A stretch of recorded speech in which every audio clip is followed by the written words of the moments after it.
అందరికీ నమస్కారం. ఈ రోజు మన ముఖ్య అతిథులు గౌరవనీయులు ముఖ్యమంత్రి వర్యులు ఆయన టెక్నాలజీ అంటే చంద్రబాబు గారు, చంద్రబాబు గారు అంటేనే టెక్నాలజీ కాబట్టి బాబు గారు ఇప్పుడు మొదలు పెడతారు. మొదలు పెట్టండి మీ సొల్లు బాబు గారు. పెట్టండి సార్. నమస్కారాలు బాబు గారు. మీ సంస్కారం లేని నమస్కారం మాకు అవసరం లేదంటున్నారు ప్రేక్షకులు. అయినా మీరు టెక్నాలజీలో పెద్ద తోపు అంటే కదా, మీ తోపు చేష్టలన్నీ ఒక్కసారి మాకు ఆవిష్కరించండి.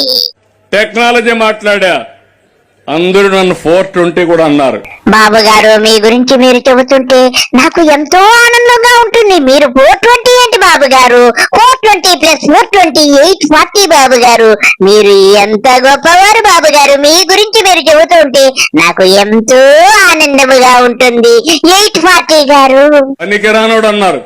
ఎంత మాట అన్నారు బాబు గారు. మీరు పనికి వాడని ఎవడన్నారు బాబు గారు. మీరు ఎంతో గొప్పవారు బాబు గారు. మీరు అమ్మగారికి ఎంతో చక్కగా ఉపయోగపడుతున్నారు. అమ్మగారి పేరుతో హెరిటేజ్ స్థాపించి రాష్ట్రంలో ఉన్న బర్రెలన్నీ ఇంటికి తోలికి వెళ్లి విజయ డైరీని ముయించేసి కోట్ల రూపాయలను రాష్ట్ర ఖజానా నుంచి దోచేసి ఎంతో చక్కగా నువ్వు, నీ కొడుకు, నీ పెళ్ళాము మూటలు కట్టి సింగపూర్ కి తరలిస్తూ ఉంటే నిన్నెవడు బాబు వేస్ట్ పిల్ల అన్నది నేను ఒప్పుకోను. ఈ రోజు మీరు చూడండి, ఫోన్ లేని ఉన్నారా? భార్య భర్త లేకపోయినా కొంచెంసేపు ఉంటుంది.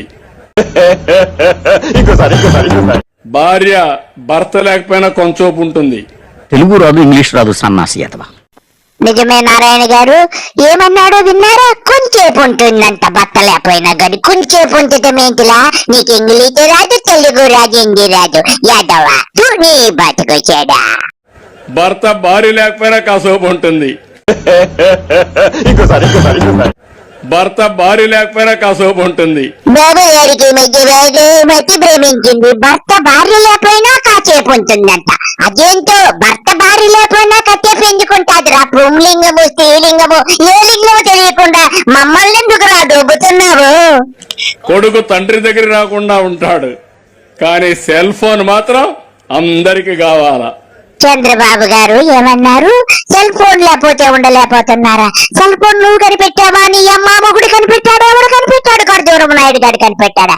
సిగ్గు లజ్జ లేదు. ప్రతిదీ నువ్వే కనిపెట్టేశానంటావు. లెట్రిన్ నువ్వే కనిపెట్టేశావు, బాత్రూమ్ నువ్వే కనిపెట్టేశావు, అన్ని నువ్వు కనిపెట్టేశావు, కక్కసుదొడ్లు నువ్వే కనిపెట్టావు. సిగ్గు లజ్జ లేదా? టెక్నాలజీ అంటే నువ్వంటావు. అసలు నీకు ఏబిసిడీ లేరు. PUC 2 సార్లు ఫెయిల్ అయిపోతే నువ్వేం చేశావు? తర్వాత కాపీలు కొట్టి ఎలాగోలాగున PUC పాస్ అయ్యాక తర్వాత MA చేరికి ఎక్కడ ఎస్వి యూనివర్సిటీలో MA చేరి అందరినీ బెదిరించి కాపీలు కొట్టి MA పాస్ అయిన నీ బతుకు బతుక. నువ్వు అసలు 24 గంటలు రోడ్ల మీద తిరిగావు. ఏ రోజన్నా కాలేజీకి వెళ్ళావా? నీకు టెక్నాలజీ అని తెలుసు, నీకు అసలు ABCDలు రావని నాకు తెలుసు. ఇప్పుడు ఇంకొకటి ఉంది, ఇది కూడా పెద్ద ప్రాబ్లం. దాన్ని కూడా పరిష్కారం చేయాలి. అన్ని సెల్ ఫోన్ లో మెసేజ్లు అయిపోయినాయి. వ్యక్తిగతంగా కరవడమే మానేస్తున్నారు భార్య భర్త కూడా.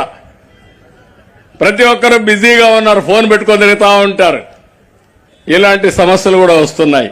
బాబు గారు, మీరు ముందు ఇంట్లో తొంగోవడం నేర్చుకోండి. సెల్ ఫోన్ కథ దేవుడెరుగ్గాని మీరు 24 గంటలు హెలికాప్టర్ ఎక్కేసేసి బర్రెలకి, కుక్కలకి, నక్కలకి, పందులకి భోజనం పెట్టేసేసి వాళ్ళతో ఫోటో తీసి రా తమ్ముడు అని బుధాన్నేసేసుకొని బర్రె కంటే హీనముగా, గొర్రె కంటే హీనముగా, పంది కంటే హీనముగా జొల్లుతున్నావు. రాష్ట్రం అంతా 24 గంటలు హెలికాప్టర్లో ప్రయాణిస్తూ కోట్ల రూపాయలు రాష్ట్ర ఖజానాకి బొక్కెట్టేసి తిరుగుతుంటే నువ్వు ఇంట్లో తొంగు. సెల్ ఫోన్ గురించి అరికథలో, పెట్ట కథలో, బుర్ర కథలో మళ్ళా చెప్పుదు గాని నువ్వు నీ ఇంట్లో తొంగు.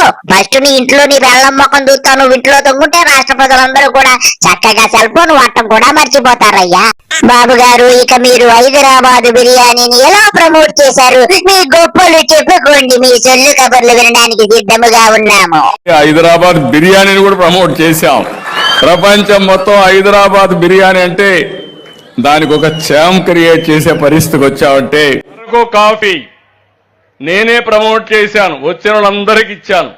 బాబు గారు మీరు కడుపుకు అన్నం తింటున్నారా శుద్ధం తింటున్నారా? బిర్యానీ నువ్వే తయారు చేస్తావు, హైదరాబాద్ లో నువ్వే ప్రమోట్ చేస్తావు, అరకు కాఫీ కూడా నువ్వే పండించి ప్రమోట్ చేస్తావా?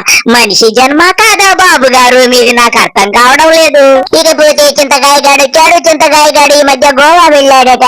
అక్కడందరూ జంటలుగా వచ్చి గోవా బీచ్ లో కూర్చొని చక్కగా మందు కొడుతున్నారట. వీడికి కూడా అలాగా కొట్టాలని ఎంతో ఇష్టమట. కానీ విశాఖపట్నంలో అలాగే మందు కొట్టడానికి బీచ్ లో అంగీకరించదట. పెళ్ళాము మొగుడు ఎంచక్క మందు తాగుతుంటే వీడికి ఎంతో ఇష్టమట. వీడు సొల్లు కబుర్లు ఒక్కసారి విందాము, చెప్పరా చింతకాయి? విశాఖపట్నం రిస్ట్రిక్షన్స్ గోవాలో లేవు. మనం గోవాలో లేము, అశోక్ గంగోత్రి లేదు చూడడానికి. మొత్తం టూరిస్ట్ ఉంది అక్కడ ఉన్నది. హైదరాబాద్ నుంచి అందరూ అక్కడ ఉన్నారు. ఎక్కడి నుంచో భార్య భర్త ఫ్యామిలీ వచ్చి బీచ్లు పెట్టి టీ తాగుతారండి. టీ తాగడానికి వస్తారండి ఎక్కడి నుంచో. సరదాగా భార్య భర్త కూర్చొని బీచ్లో కూర్చొని భర్త తగ్గిలేస్తాడు, ఈవిడేమో ఐస్ క్రీమ్ తిరుగుతుంది, హ్యాపీగా ఎంజాయ్ చేయాలి. అవేమీ లేకుండా వచ్చేయండి ఎవరు వస్తారు? టూరిజం ఎవరు వస్తారండి? అన్నారు కదండి ఈ యొక్క చింతకాయ గాడి మాటలు. వీడి బతుకొచ్చాడా? ఈడు రాష్ట్రానికి అసెంబ్లీ స్పీకర్ అని చెప్పుకోవడానికి ఆంధ్ర రాష్ట్ర ప్రజలెల్లరూ సిగ్గుతో తల ఉంచుకుంటున్నాడు. వీడు నోరు తెరిస్తే బూతులు. వీడి మనిషి జన్మ కాదా? అసలు వీడి స్పీకరా లేక బ్రోకరా అని చెప్పి యావత్ రాష్ట్ర ప్రజలందరూ అంటున్నారు. ఇంతకంటే నీచమైనోడు ఈ తెలుగుదేశంలో ఇలాంటి లుచ్చాగాళ్ళందరూ ఉండబట్టే ఈ రాష్ట్రం అధోగతి పాలైపోయింది. ఇంతకంటే ఏమి చెప్పలేము. బాబు గారికి ఎప్పుడు ముడుతుందో ఏమో. అందరికీ నమస్కారము. బాయ్.